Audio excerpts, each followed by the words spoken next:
Good evening. Please be seated. Welcome to the Dean's Lecture this Friday. It's my great pleasure to briefly introduce our lecturer tonight, Erik Dempsey. Erik's a graduate of St. John's College. He has a PhD in political science from Boston College, and he is at the Jefferson Center at the University of Texas, a program that has great affinities with St. John's. And Erik has been a friend of St. John's College for a long time. Especially meaningful for some of us is our partnership at the Rome Institute of Liberal Arts, where Professor Dempsey has taught for many years, bringing students from the University of Texas to join our Johnnies there.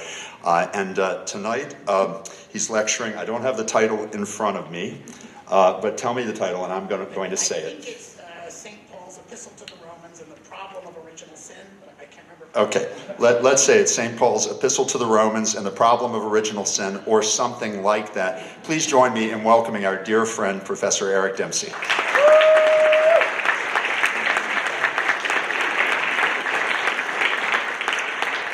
Thank you so much for that warm welcome. Thank you for this exceptional crowd.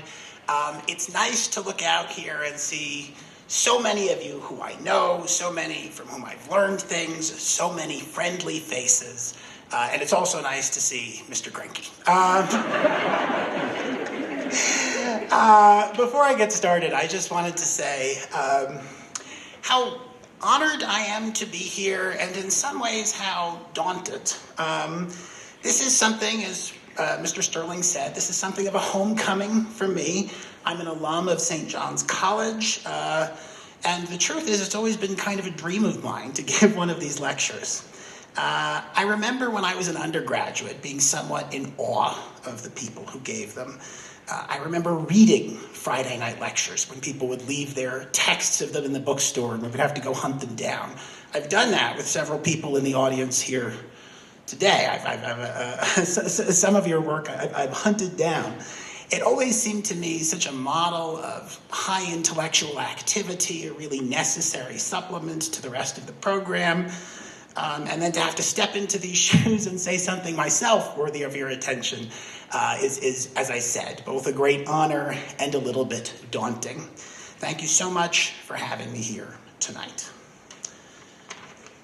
So tonight's talk is intended as a reading of St. Paul's letter to the Romans with a view to what I've called the problem of original sin. The assignment that was given to me for this lecture when Dean Davis sent the invitation to come was to try to say something about what I see as the beating heart of the text. I think it's a beautiful assignment, and this is my best attempt to fulfill that request. This text is one of the most widely read and most widely disputed texts in the New Testament, or indeed in any Western literature. Its importance probably does not require much explanation or defense, so I'll just quote one remark by Martin Luther. He wrote a short preface to many Bible books, and his preface to Romans begins by calling it, quote, the most important document in the New Testament, the gospel in its purest expression. Among other reasons, he gives it this importance because it's the clearest articulation of the idea of original sin, as he understands it. Now, there have been many commentators on this text, many of whom appear on the program. Two of them, Thomas Aquinas and John Locke, composed complete front-to-back commentaries on Romans. Others, like St. Augustine, Blaise Pascal, Hegel, all commented extensively on this text and on this figure. My own reading tonight will borrow a lot from them. I won't always cite my sources because I don't want tonight's talk to be just a litany of citations. But in every case, in every part of my talk, the commentaries have influenced me enormously, and that's true especially, I should say, of the commentaries of Thomas Aquinas and John Locke. So a natural pair. To begin with, my title speaks of the problem of original sin. Why do I use the word problem? Well, I have three things in mind when I say that. First, there's a question as to whether Paul, St. Paul, the apostle, really taught original sin in the manner that later thinkers say he did. That term, original sin, is not found in Paul's epistle to the Romans or in any other Pauline epistle.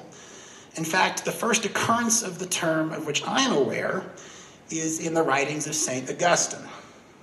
He takes Romans to be the most important text supporting that doctrine. But of course, there were centuries of readers of the text before Augustine. So the first problem of original sin is whether original sin is an authentically biblical teaching. But since I'm going to argue that it is an authentically biblical teaching, I will say something about the second problem I have in mind. And that is, of all the doctrines in Christianity, original sin is one of the hardest to understand and the hardest to accept. I quote here from Blaise Pascal's Pensées. "What could be more contrary," he writes, "to the rules of our miserable justice than the eternal damnation of a child, incapable of will, for an act in which he seems to have so little part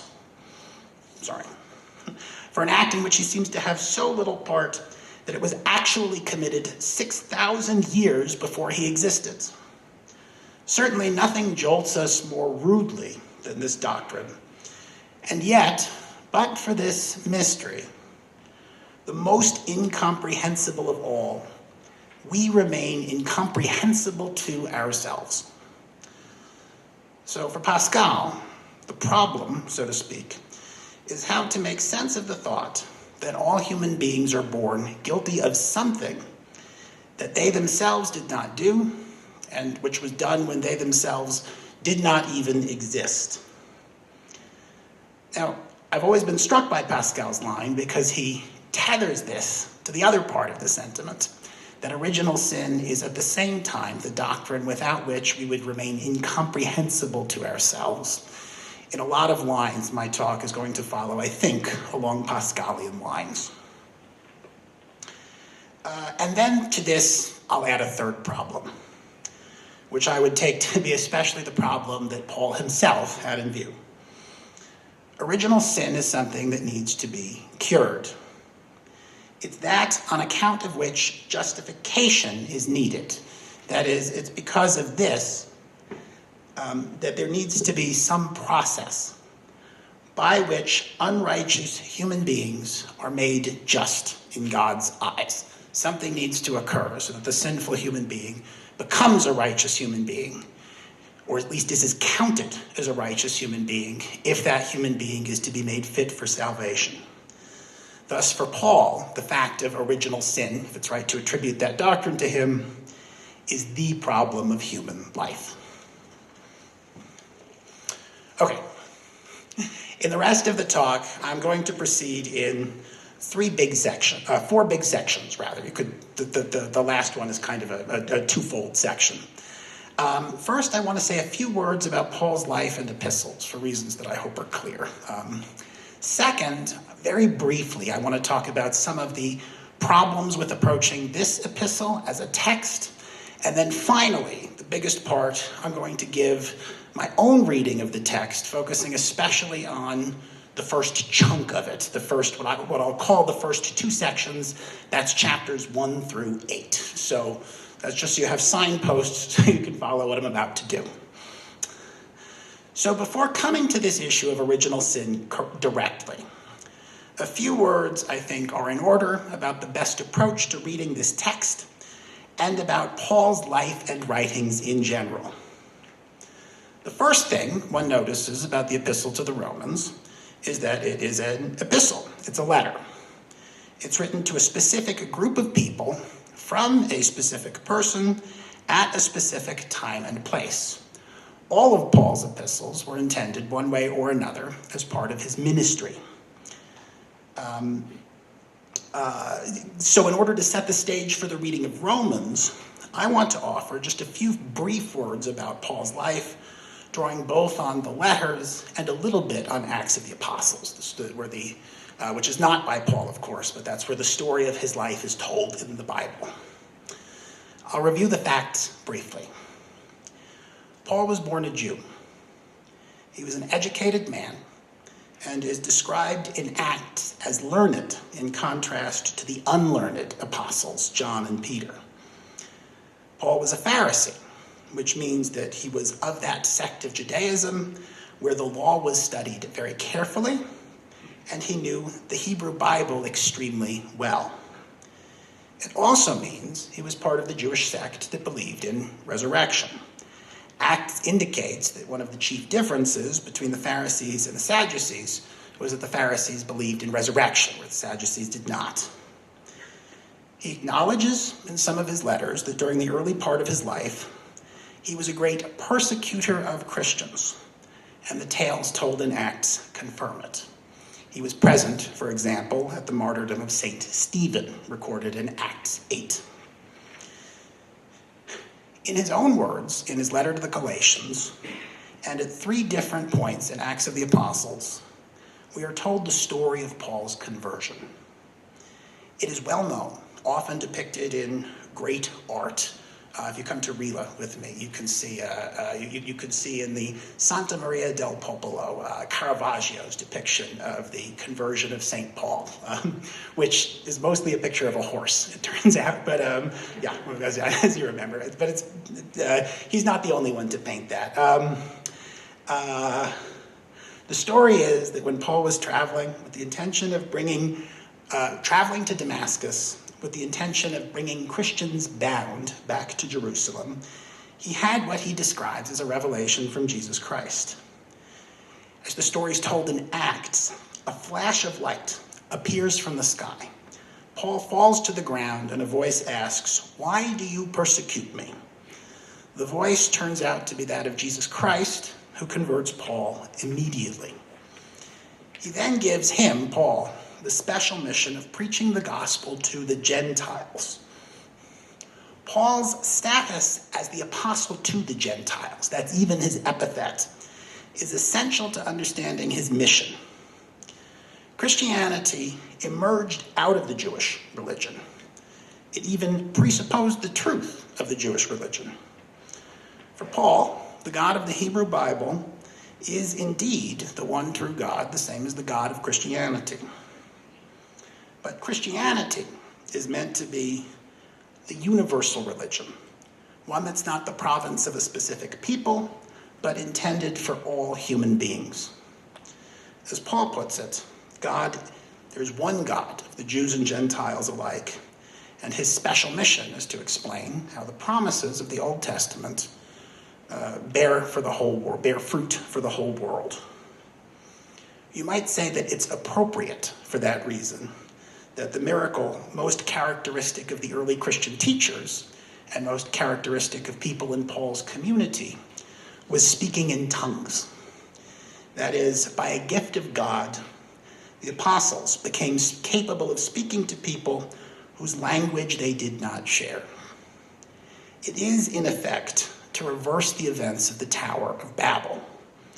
The baffling of tongues is now overcome, and there's a resuscitation of the original unity of humanity, not on the basis of a literal reunification, but on the basis of a miraculous intervention by God that makes people from different communities capable of communicating with one another. Now, as one can see, just from looking at the first 2 phases of Paul's life together, this shift from the religion of one people to the universal religion created certain difficulties. There was a question as to how much of the Mosaic Law would be obligatory for Christians. At the various meetings of the apostles, including the famous Council of Jerusalem, it's described in Acts 15, there are debates as to whether things like dietary laws and especially this circumcision would be obligatory for Gentiles converting to Christianity. If I can try to put this point delicately, circumcision for an adult male, especially an adult male living with first century medical practices would have been a rather tall order and would have been an obstacle in many cases, even I suspect in many cases people who very deeply believed in Jesus Christ would have been an obstacle to conversion. But of course, to the Jewish people, it's a sign of the highest importance. It predates the Mosaic Law, and it's the great sign of God's promise to his people, right? So just to underline this, it's the part of the law that's not, it comes before Moses' revelation on Mount Sinai, so it has a very special status as the sign of the covenant to Abraham, which is the covenant made with the Jewish people as a people. In the debates that took place during this era, as we know from Paul's letters and from the reports in Acts, he takes the side of the relaxation of the law.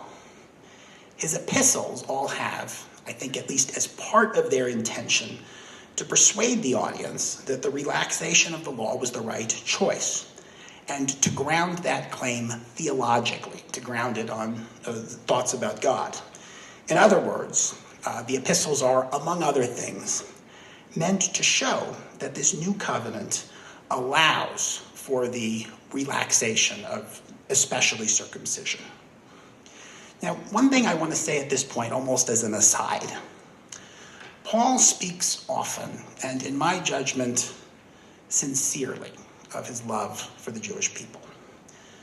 Romans contains, for instance, this memorable remark after Paul lays bare the destruction of salvation history. Quote, "I have great pain and unceasing sorrow in my heart, for I could pray myself anathema and cut off from Christ for the sake of those I love, my kin according to the flesh." That is, the Israelites. He loves them as his kin and as his own people from his own earlier life. And he grasps, I think, we can argue about this after if you don't agree, but I think he grasps the weight of the motive that drives people to be loyal, that drives the Jewish community to remain loyal to the law and to want to continue to practice it in all of its strictures. Out of that same love, he wants to teach them the new covenant, find what he takes to be the only viable way to salvation. His claim, which echoes the claim of Jesus in the Sermon on the Mount, is that the new covenant will fulfill the law and that God in the end is true to his people. But whether that's adequate, we can talk about afterwards. So among Paul's epistles, Romans has a certain pride of place for a couple of reasons. It includes what most readers of Paul take to be the most comprehensive statements of his thoughts. Significantly, unlike any of the other Pauline epistles that we have, and this is true no matter how many of the traditional Pauline epistles you count as authentic, this is the only one that is not addressed to a community where Paul himself had been personally. We know from the first lines of the text that Paul had not been to Rome himself, though he did know some people who had gone there. John Locke gives that as the reason that Romans is Paul's most comprehensive letter. He needed to provide instruction for people whom he had not been able to instruct in person. Moreover, the Romans were a community composed of both Jewish and Gentile converts. Again, that's patent in the letter itself, since Paul sometimes uses the second person pronoun to refer to each group. The letter, for that reason, too, gives a very comprehensive view of Paul's thought. It needs to speak to the concerns of both major parts of his audience, and in a way that, so he hopes, will persuade them both. For all these reasons, Romans is usually, and in my judgment rightly, regarded as the most important document in Paul's ministry. Okay, so with that out of the way, we'll proceed to section 2. I call this one just approaching the epistle.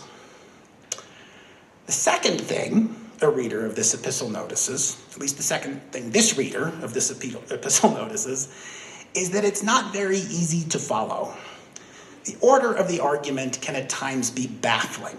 To quote from Erasmus's paraphrase on Romans, expressing perhaps not the most pious view of the text. He writes, quote, "The difficulty of this letter equals and almost surpasses its utility." He goes on, "Nowhere else is the order of the speech more confused. Nowhere is the speech more split by transpositions of words." He cites some illustrious predecessors of his in saying that Paul's writing is not very clear, such as Origen, Jerome, Augustine, and even St. Paul himself, who said in the first epistle to the Corinthians that he does not want to persuade with wise speech, lest he somehow eclipse the glory of the cross. I sometimes imagine someone writing back to him saying, "Don't worry, it's not going to detract from it that much. You can just lay it out nice and simple." Now, while it's certainly a difficult text, and it's a text, this is just an aside, John Locke, in his commentary on this, so that's a text that's I've spent a lot of time reading John Locke's commentary on this. One thing he suggests is that in order to understand this text properly, you need to read it again and again and again quickly, right? Just go over the whole thing beginning to end quickly, right? And when you read that the first time, it sounds like something where you just think, well, why did we need someone of John Locke's caliber to tell us something like that, right? And one of his interlocutors, just a fellow named Robert Jenkin, who wrote a review of his book, said, "Do you really think that nobody has been doing this? Do you think that we've just been reading passages out of context?" I think there's truth to Locke's statement, though, and I think he means it as literally as he said it. He thought that Paul was writing to an audience which would have known things about his intention and whom he was trying to persuade of certain things, and he wouldn't need to signpost everything that he wanted to say, right? He could kind of glide over certain things. He intended the effect of his letter more sharply than he intended for it to be easily interpretable to an outside reader. It seems to me that there's some truth to that, right? And part of what I've tried to do in this next part of in the next part of tonight's talk is just lay out a thread that I think one can follow through the letter to the Romans. So let me come to that now, right? Because I do believe, again, the first many times I read this letter, and I've been reading this letter since I was a little kid, it just read as a kind of confused, thank you for nodding, it just read as a kind of confused pastiche of passages where the reason that one argument followed another was unclear to me, and it made perfect sense to me that people would take quotes out of context because I couldn't follow the context at all. I'm now convinced that that's not right, that there is an order to this letter. And following my own reading and some commentators, let me explain what I think that is, starting with some of the very few signposts that Paul does give us.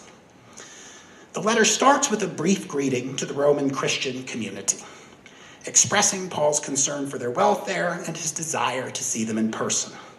That covers roughly the first half of what we currently have as the first chapter. After this comes the extended theological discussion that makes up what I would say is the core of the letter. The letter is something you have in mind. It runs roughly from, I would say, not just roughly, but I think it runs from chapter 1, specifically chapter 1, verse 16, to the end of chapter 11. The end of chapter 11 is an emphatic amen, making it sound like the argument has come to a close. It's true that that's repeated from the beginning of chapter 9, but I think in a way that supports this division of the text.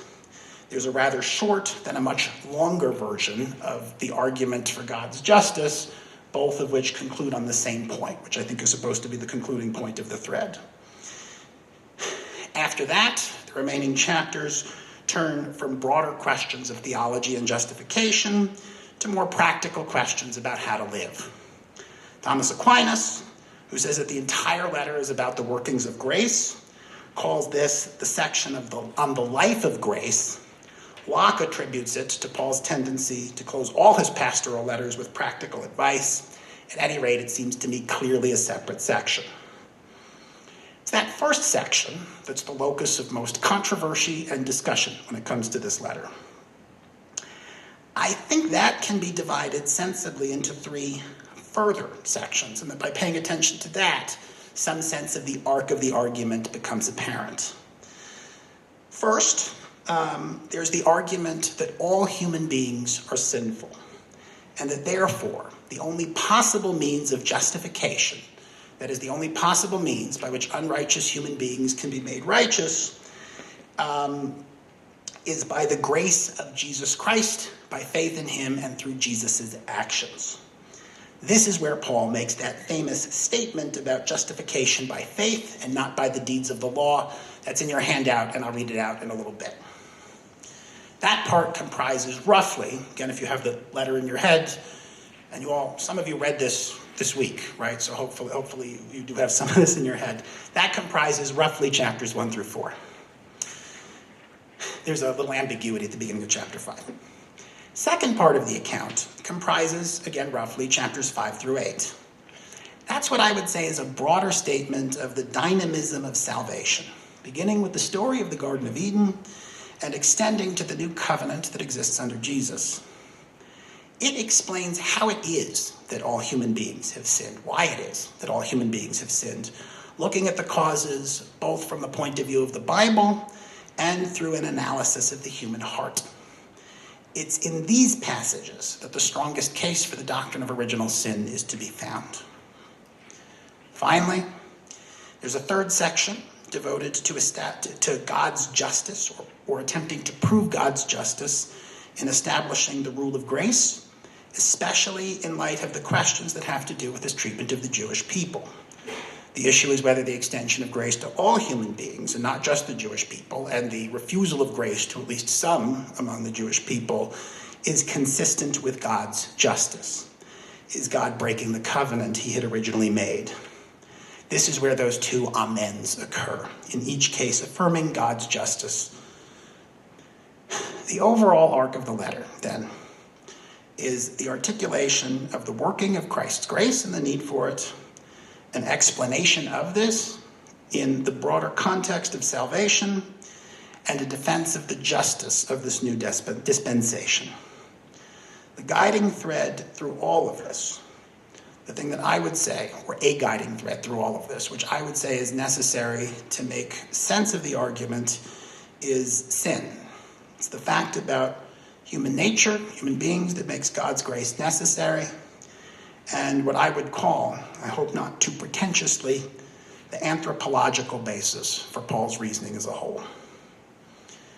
In the remainder of my talk, then, I'm just going to walk through the first two sections of this, what I've identified as the first two sections of this epistle. I'm very happy to take up the third discussion during the question session, but I don't want my lecture to be an hour and a half, so we'll cut things off there. So this is I've got a part 3 that's got 2 parts, or a part 3 and a part 4. I'll call this part 3, part 1, subpart 1. Romans 1 through 4, the exposition of the covenant of grace. The high point of this section, I think all readers recognize, the high point of this part of the argument is a litany of quotations from the Old Testament, mostly Psalms and Isaiah, to the effect that all human beings have sinned, that therefore none will be justified by works, and that therefore the only possible justification comes through faith. That's the statement, it's the key statement of the new covenant, that justification comes through faith and grace, and it's that passage that most of all was the first locus of the great debates during the Reformation about the theology of justification. Before coming to that peak, Paul offers arguments about human sinfulness, speaking in the first case of the Gentiles and then of the Jews. Speaking of the Gentiles first, Paul claims that even though they did not have the law, that is, even though they were not given God's specific revelation, even though God did not appear to them as God appeared to Moses, they committed sins for which they were culpable. This requires that there be some moral order in the world, some standard of right and wrong, recognizable to reason alone, recognizing to the human mind, untutored by revelation, even apart from God's specific pronouncements and interventions. And Paul says that there is such an order. He makes that case in a few ways. He begins by talking about the wrongs the Gentiles have committed toward God, in fact, in the way that they have worshipped God. Here I'll read the first quote from your handout. You all have handouts? Great. He writes, these are my except for the Plato thing at the end, by the way, these are all my translations. For the anger of God is revealed from heaven against all impiety and injustice of those who, in their injustice, suppress the truth. For what is knowable about God is manifest among them, for God has shown it to them. From the creation of the world, his invisible things, being understood in the things made, were clearly perceived by them, his eternity and his power and his divinity, so that they are without a defense. For St. John students, that without a defense is the word for apology, right? So literally, he had no apology. Same word you know from Plato. So the claim is that the power and divinity of God should be knowable on the basis of the things in creation to all human beings. Something important about God is knowable to human reason. Paul goes on to condemn the Gentiles for having worshipped beings that look like human beings, or like, quote, birds, or four-footed animals, or reptiles.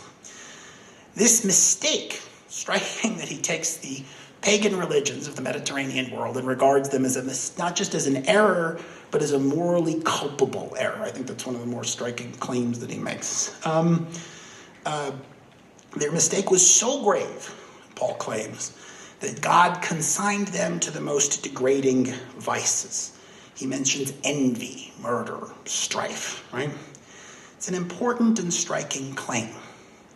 Paul says that the one true God, the God who created the world, is in some ways knowable to all human beings, has a claim to being recognized and honored by all of them, and even that it's a sin not to do so, right? He later adds to this first account of the sinfulness of the Gentiles by acknowledging that they sometimes did practice virtues. They even showed some awareness of a moral law.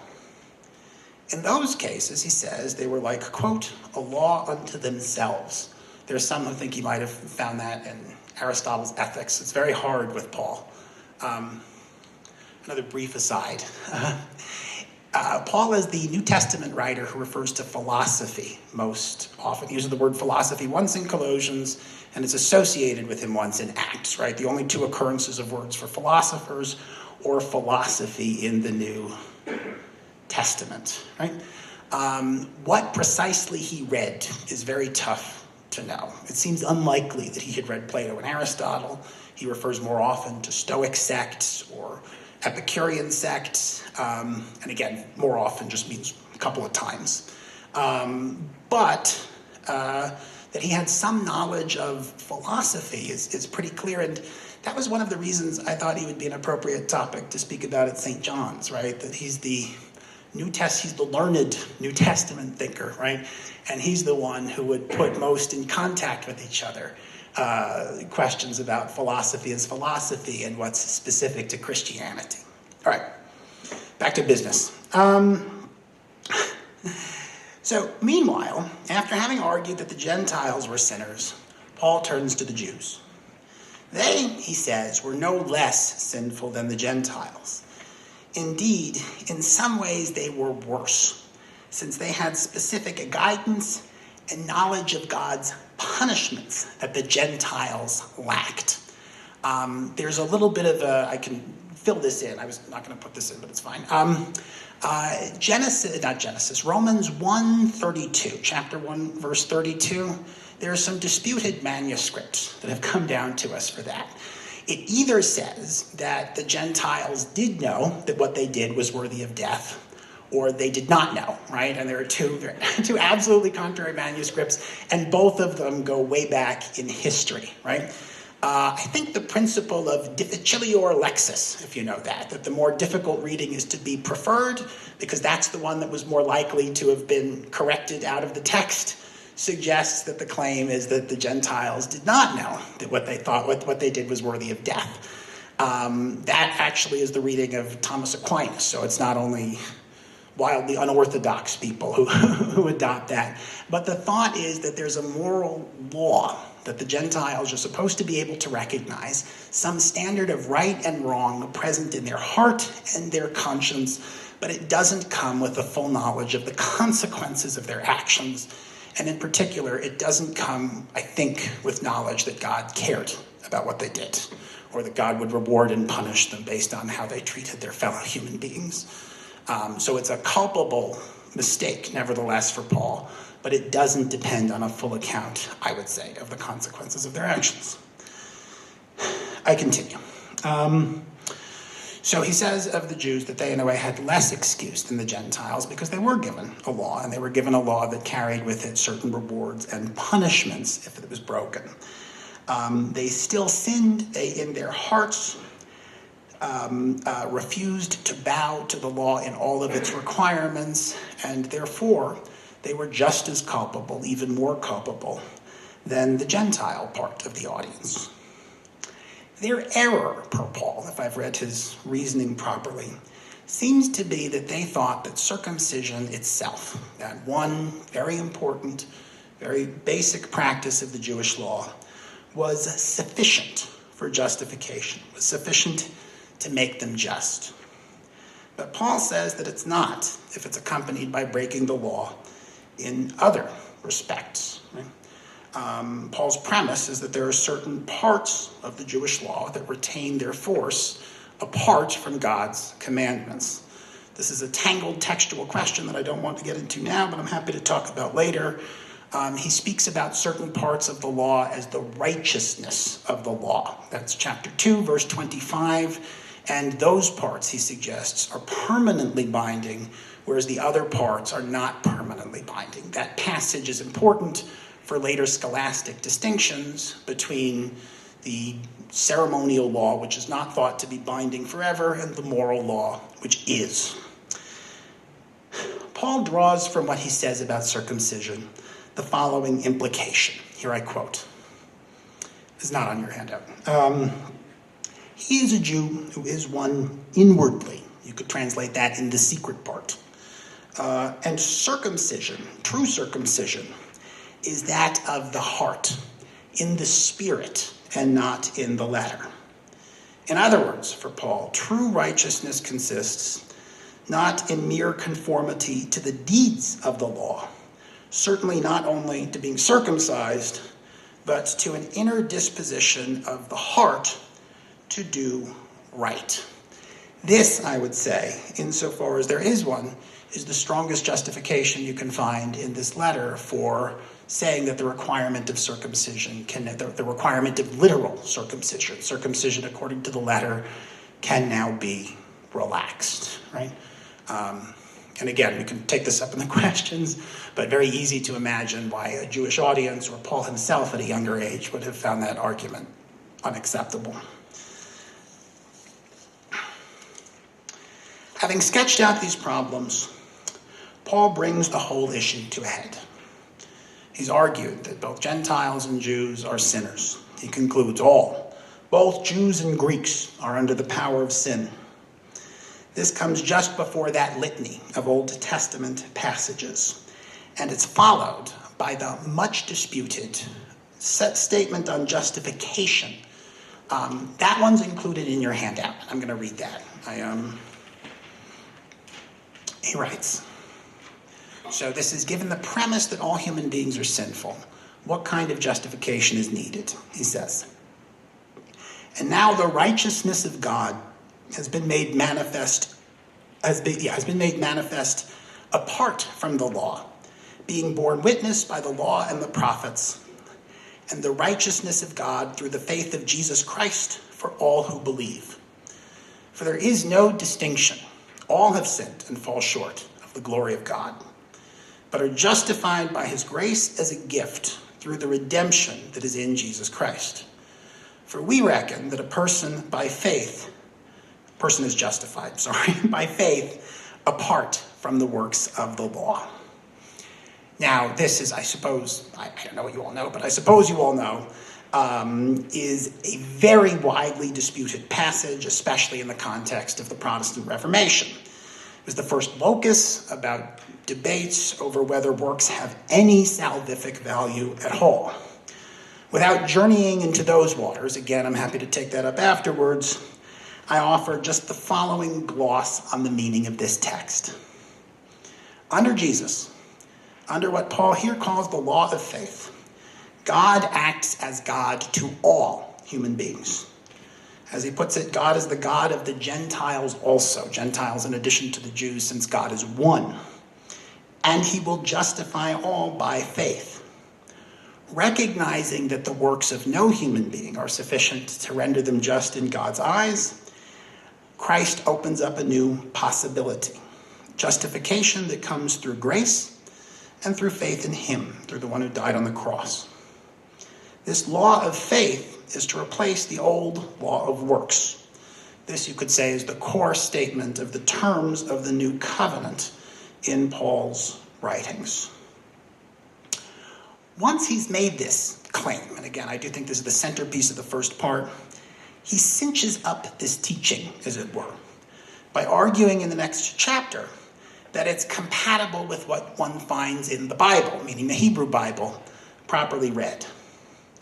4 times in the next 25 verses, he quotes Genesis 15:6 as saying that Abraham's, quote, faith was reckoned to him as righteousness.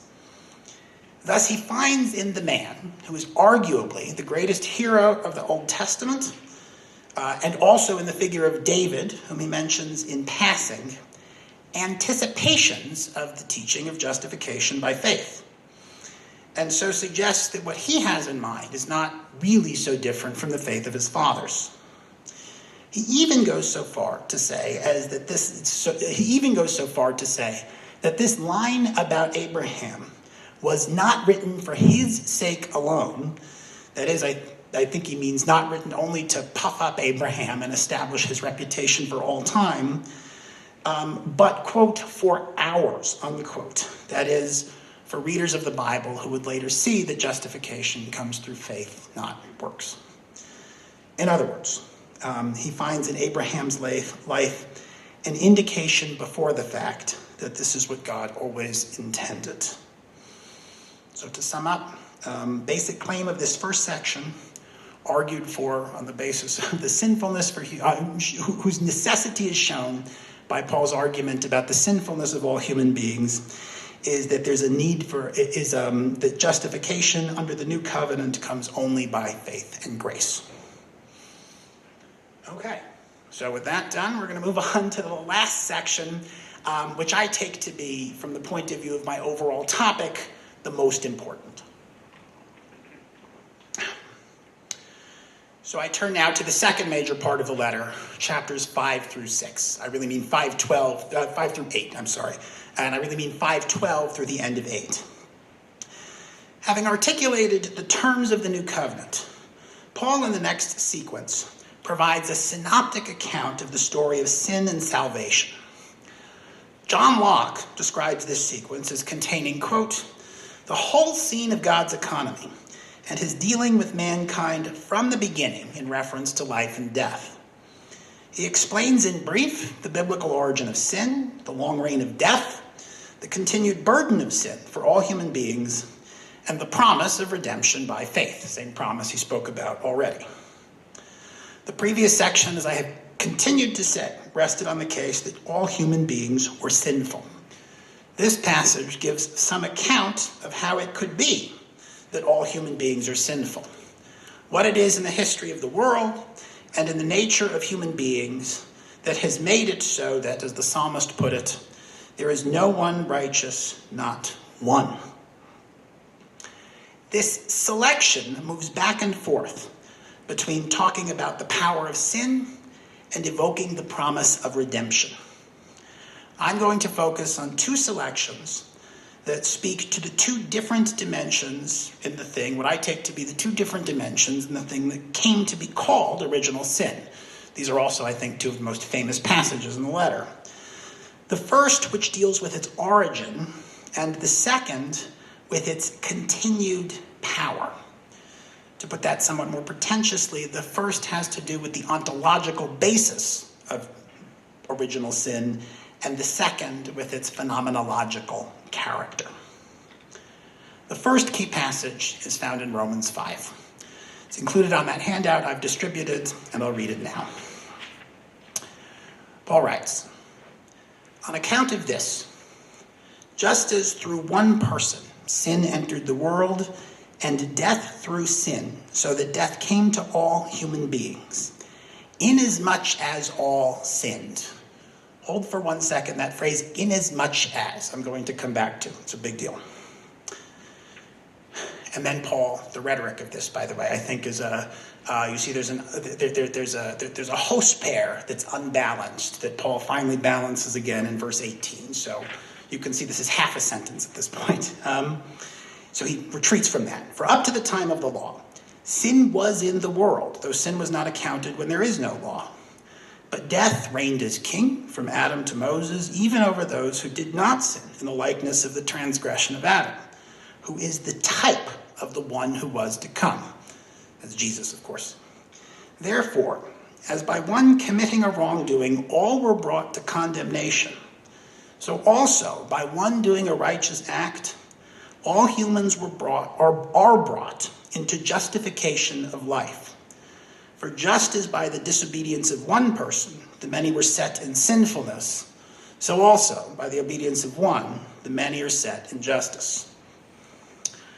Let me start by saying a few things that I think this passage clearly, just sort of uncontroversially asserts.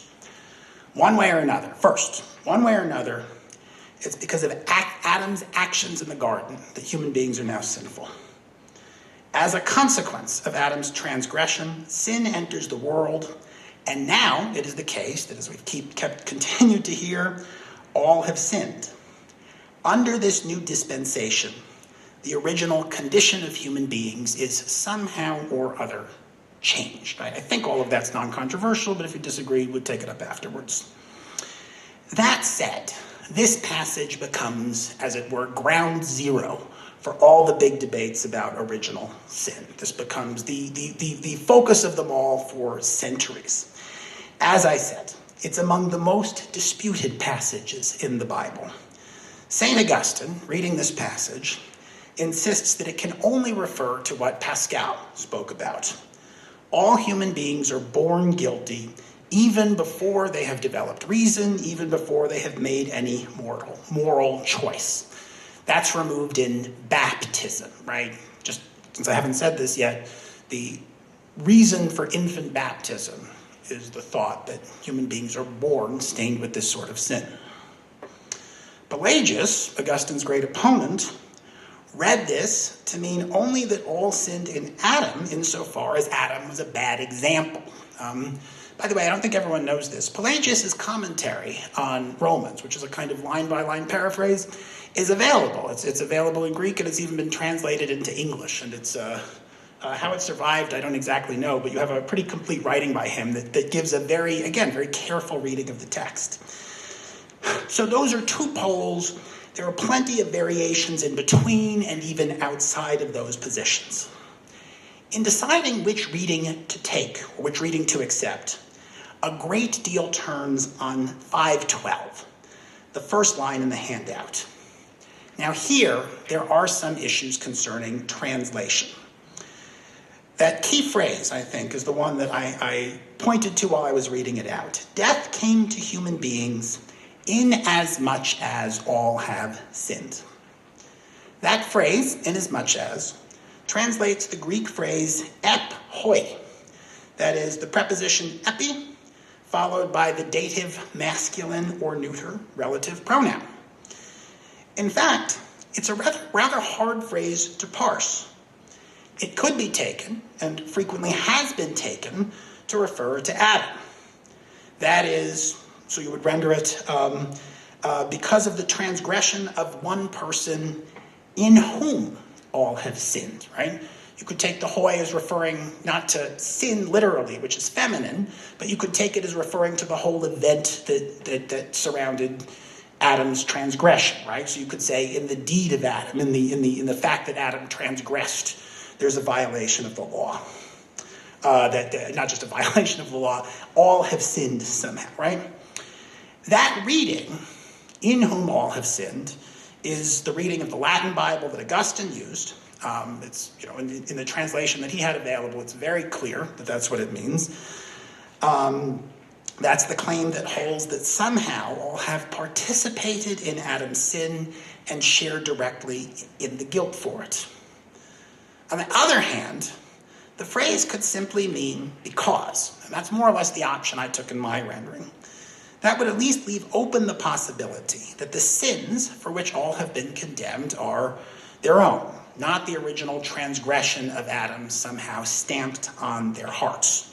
Thus Pelagius reads it, Adam sinned and all sinned following his bad example.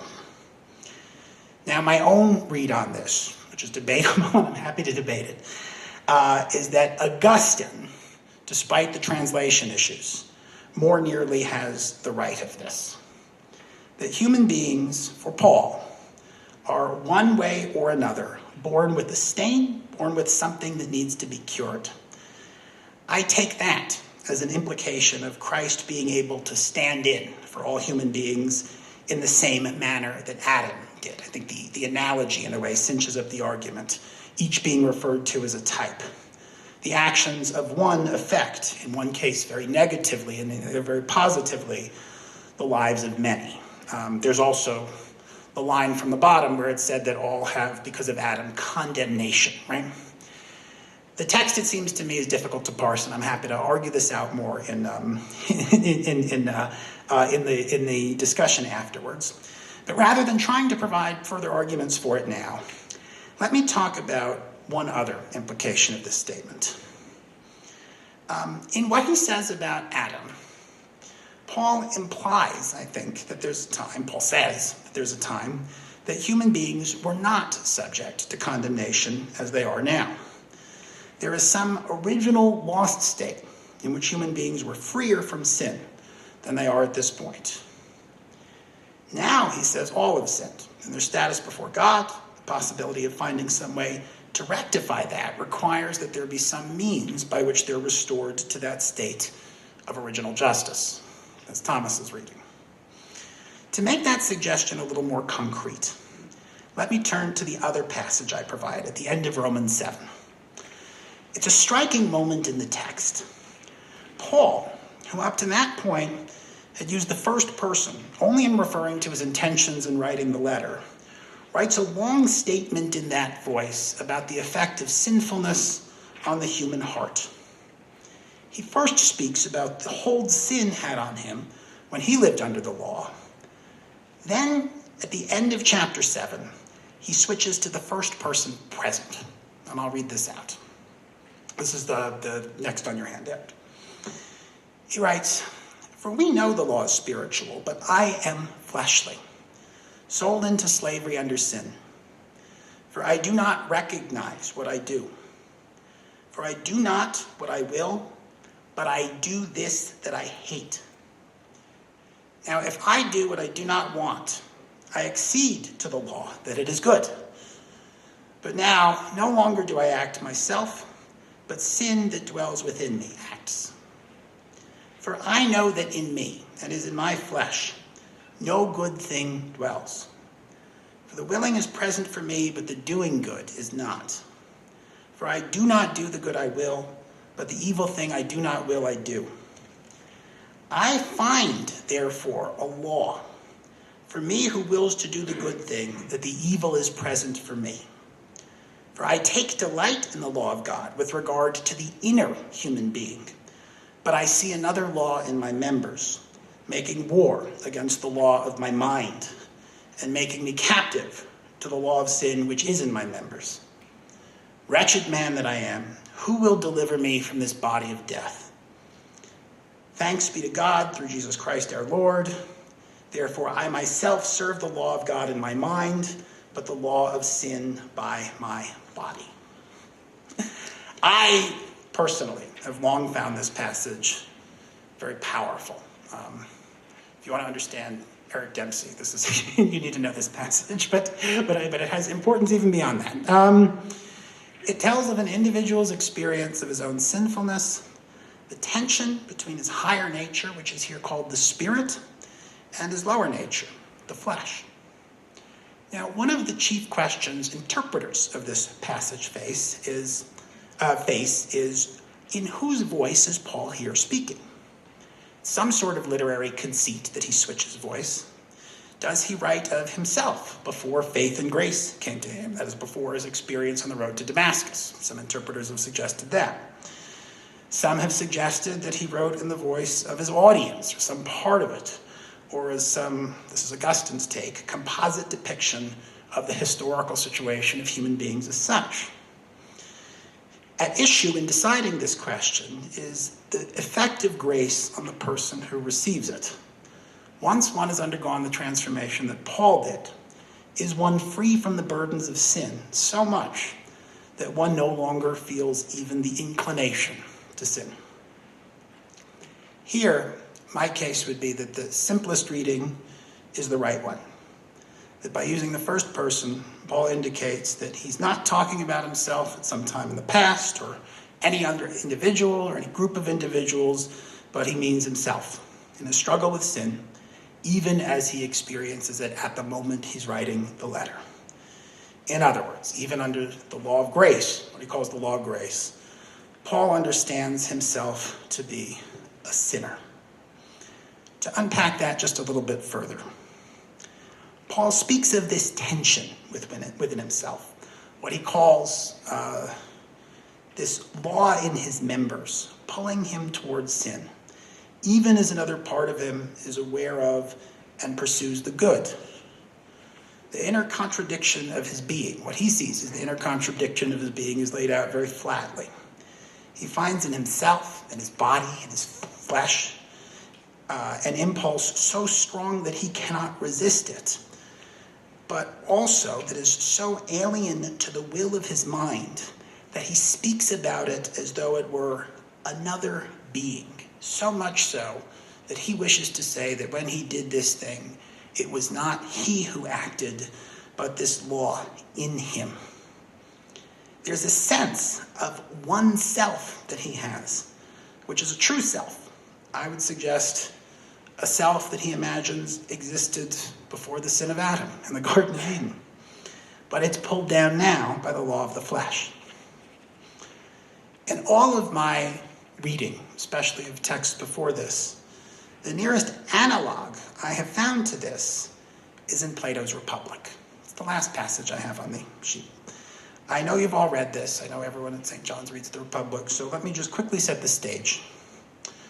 As Socrates is dividing the parts of the soul, he eventually finds himself needing to distinguish between thumos, spiritedness, and desire. In justifying that split, he tells the story of Leontius. Here's the quote. "But," he said to Glaucon, "I once heard something that I trust. Leontius, the son of Aglion, was going up from the Piraeus under the outside of the north wall when he noticed corpses lying by the public executioner. He desired to look, but at the same time he was disgusted and made himself turn away. And for a while he struggled and covered his face. But finally, overpowered by the desire, he said, 'Look, you damned wretches, take your fill of the fair sight.'" This passage, too, raises its own tangle of questions and requires interpretation, so let me just stick to what's simple. The dynamic at play between the competing parts of Leontius' soul has some of the same features one finds in Paul's account of himself. Like Paul, Leontius addresses some of his members, in this case, his eyes, as though they were foreign beings with wills and desires of their own. He gives in angrily, even, as though he were no longer the author of his own action. In a healthy soul, unlike Leontius's, This inclination is supposed to be resisted by a well-trained thumos that's receptive to reason, which is the part of the soul, which thumos being the part of the soul, which is especially concerned with the justice of its actions, with its sense of right and wrong. But Leontius, despite his strong sense that not to look would be correct and would be good, cannot help himself. I bring up this parallel because it seems to me that the dynamic at play in Paul's account is very similar. Human beings are all aware of a tension between the law which is spiritual and the law which is flesh, and experience it as a contradiction within themselves. They're aware of both their higher and lower inclinations and the division within themselves that creates this. For Paul, this tension reflects a genuine awareness of a law of the Spirit, a law binding on him that calls him away from living according to the flesh. There is a law of which we are aware, that we feel we ought to obey, and we understand ourselves. Paul, let me just speak for him. Paul understands himself as his truest self when he is obeying that law. Now, as I said before, there's no evidence that Paul read the Republic, but if he did, I imagine he would have seen in this an expression of the same phenomenon that was so important to him. But one could find in the Republic in this form for Paul is, I would say, the basic human phenomenon, the problem of human life that cries out to be solved. It is the felt manifestation of what happened to human beings as a result of Adam's sin, a sense that something has been distorted in human beings, something is impure about us, which we can rightly wish would be fixed. And the awareness of the higher law is an awareness of that original state, and a sense that that original state is the true state. So what does this mean about the nature of salvation that comes through Jesus? Just after this remark, Paul says, quote, "There is therefore is there, now no condemnation for those who are in Jesus Christ." If my reading is right, it's not because they don't sin, but because their sins can be forgiven, and therefore they're not subject to condemnation. But their lives will, for just that reason, involve a kind of vacillation between a painful awareness of their own sinfulness and gratitude to God, who would allow one to be justified, nevertheless, by faith in him, right? And just to make one point on the side, I doubt it's an accident that this doctrine finds a fuller articulation in the New Testament than in the Hebrew Bible, because there's no prospect of this precise sort of redemption in the Hebrew Bible, right? Pascal, in a way, points out that this only becomes fully clear, that the problem only becomes fully clear when the solution becomes clear with it. So I'm almost done. Let me conclude very briefly by appealing to a remark of a scholar of St. Paul. In this case, the late Pope Benedict XVI. I hope it's okay to quote a pope at St. John's College. I know it's okay, it's fine. In an audience given on December 3rd, 2008, speaking to the issue of how to understand original sin, he said the following. Pope Benedict said the following: "Therefore, does original sin exist or not? In order to respond, we must distinguish between two aspects of the doctrine of original sin. There exists an empirical aspect, that is, a reality that is concrete, visible, I would say tangible to all, and an aspect of mystery concerning the ontological foundation of this event. The empirical fact is that a contradiction exists in our being. If these two aspects convey what original sin is, and I think they do, then my claim is that the Epistle to the Romans does in fact contain such a teaching. The promise of Christianity and the core of the faith is somehow contained in that doctrine, a diagnosis of this as the core human ill, coupled with the promise, at least the possibility, of a cure. Thank you very much.